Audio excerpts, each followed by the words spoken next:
Hello, this is a short video detailing how you can get through Dragon Age Inquisition on Nightmare difficulty with minimum effort.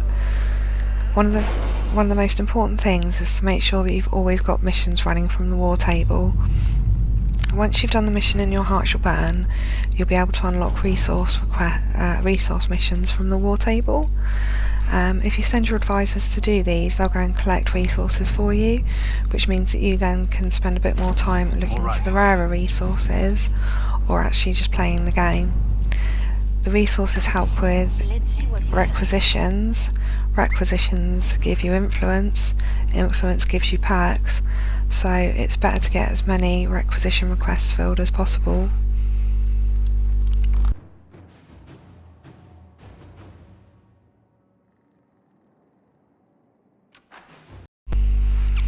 One thing that's really important in all the Dragon Age games is companions. You will always want to take one rogue, one warrior, and two of your mages. If you didn't pick a mage and you picked a rogue or a warrior, still make sure that you've got two mages in your party. They can protect, they can heal, they can revive. They're worth having. You need to, because spells take time to cool down and stuff like that. The other good thing about the companions is it depends on which combination you take with you, but you get some really good background conversations. If you take Varric, Vivienne and Blackwall, there's some really stunning conversations in there between Vivienne and the guys, asking them about their clothing and their style. If you take Vivienne and Sarah, they'll argue like two children in the back of the car. It's quite annoying actually if you take those two on a mission together. I try not to. If I take Sarah, I take a different mage like Dorian. She doesn't get along very well with Solus either. She's quite mouthy to have in your party. She'll argue with pretty much anybody.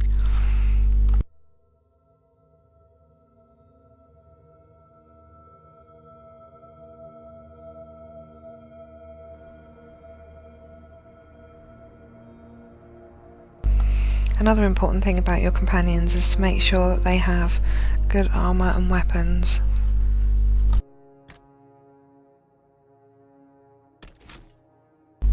You can upgrade your abilities, but once you've unlocked the Mark of the Rift, ensure you focus on these abilities first, because they're what get you through the game. They can destroy multiple enemies in one go. The quicker you can focus, the better.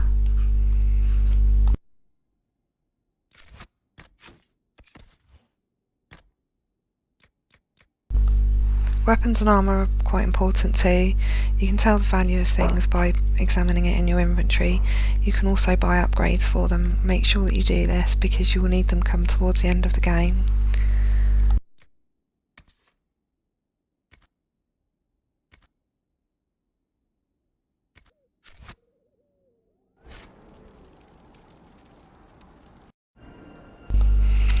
One thing that you will find helps quite a lot is to speak to the requisition officer a lot, turn in the requisitions, get the influence, go and purchase a perk with it.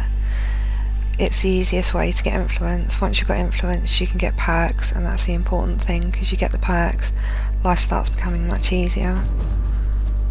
You can get all sorts of perks, from extended inventory to codex on entries giving you extra XP. You can unlock schematics. There's quite a lot you can do with perks. They're worth having. Another thing is to make sure that you fill your 2 potion slots. That's another perk you can unlock.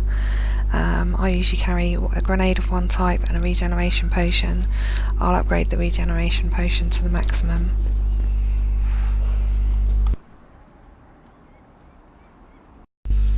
Skyhold is quite a useful place. It's much more useful than what Haven ever was. In Skyhold you have a variety of different things that can help you to get through the missions easier. If you go to the gardens, you can plant seeds which you can harvest. The seeds you get from harvesting the plants out in the real world. Then you can plant them in the garden at Skyhold and it gives you extra herbs and you know where they're going to be each time. So if you want to farm something like rash vine, you just plant rash vines. Once you've upgraded the garden, you'll get more pots in here. You can have 6 pots. So if you need to get something to upgrade in a potion, this is the quickest way to get it. If you plant the seeds in the pots, fast travel, come back, fast travel again, come back again, they'll be there, and then they'll be there every time you come back to Skyhold. Also in Skyhold you can sit and judge people who have done bad things, judge them as much as possible and try and get them to do things for the Inquisition. It works in your favour. In the Undercroft there's some very useful items to help you get through the game on Nightmare difficulty. One is a storage crate, so if you find weapons and armour that you want to keep for certain people but you want, or upgrades or accessories, put them in the chest and get them out when you require it. The chest is quite useful because you have a limited number of inventory slots, so if you use this to store things, you can free up your inventory to pick up more stuff whilst you're out on your missions, which means you don't have to travel back as much. There's also somewhere where you can purchase goods down here. There's a place where you can modify your weapons and armour. You can craft weapons and armour. If you go into the crafting screen you can see all the schematics that you've picked up or bought. The orange ones are the masterworks, the white ones are the normal items. Craft as much as possible because it's easier to upgrade. You can craft runes. Putting runes in can sometimes double the damage that you get out of an item. Putting upgrades on it, it just makes such a big difference, and that's how you get the purple and the blue items, is to make them, upgrade them, put runes in them. They'll soon become masterworks. You can go to the Skyhold customisations and you can upgrade the keep. You can change your decorations.